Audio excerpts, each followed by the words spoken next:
নমস্কাৰ দৰ্শকসকল, পুনৰবাৰ স্বাগতম জনাইছোঁ মোৰ ইউটিউব চেনেল জ্যোতি আছামলৈ। যিহেতু এতিয়া ভাদ মাহ চলি আছে, গতিকে আজি আমি চঘৰে মিলি পেলাই ভাদমহীয়া শৰাই তুলি দিবলৈ আগবাঢ়িছোঁ। আপোনালোকক মই ভিডিঅ'টিৰ জৰিয়তে নামঘৰৰ সামগ্ৰিক পৰিৱেশ দেখাবলৈ চেষ্টা কৰিম। গতিকে ভিডিঅ'টো মোৰ আৰম্ভণিৰ পৰা শেষলৈকে চাব বুলি আশা ৰাখিছোঁ। ধন্যবাদ। এয়া ৰাইজসকলে মাহ প্ৰসাদ ধুই আছে।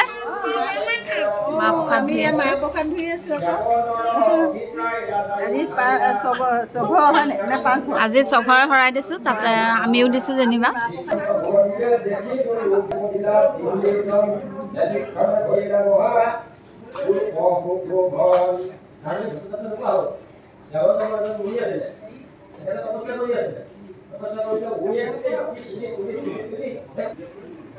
কিন্তু দিলে যদিও সেই স্নেহনীয়াকৈ কি কৰিলে, ইতিমধ্যে এই আমাৰ হেৰি আহিছিলে, এই পতিতভূজন আহিছিলে।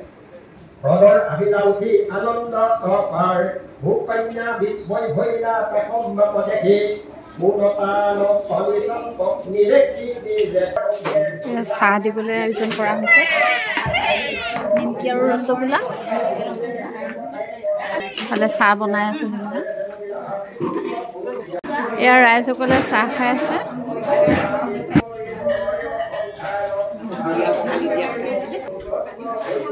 আমাৰ নিচাদেৱে খিচিৰি বনাই আছে। আমি আজি শৰাই দিছোঁ, চঘৰৰ মানুহে আমি শৰাই দিছোঁ। এয়া খিচিৰি বনাই আছে। নিচাদেউ, খিচিৰিত কি কি দিয়া হৈছে বাৰু? দাইল, কোমোৰা, কচু, চাউল। এয়া খিচিৰি হৈ গৈছে আৰু ন?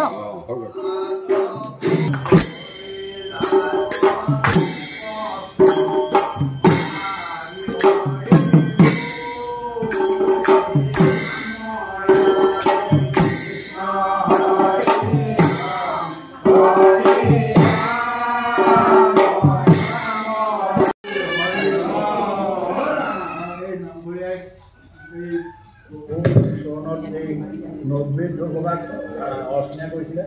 ইয়াত মাকৰ নিশ্বাস মুখৰ বা গাত লাগে শুদ্ধ হ'ব পাৰে। সৰ্বশিদ্ধ কৰক আগলৈকে এইদৰে বহু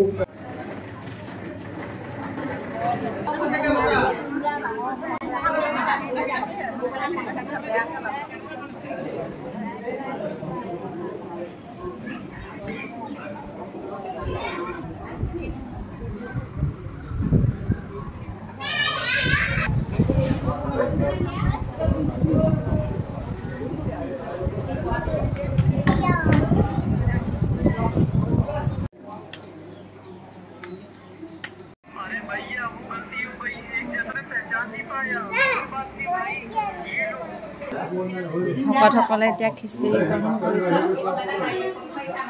আইসকলেও কৰিছে।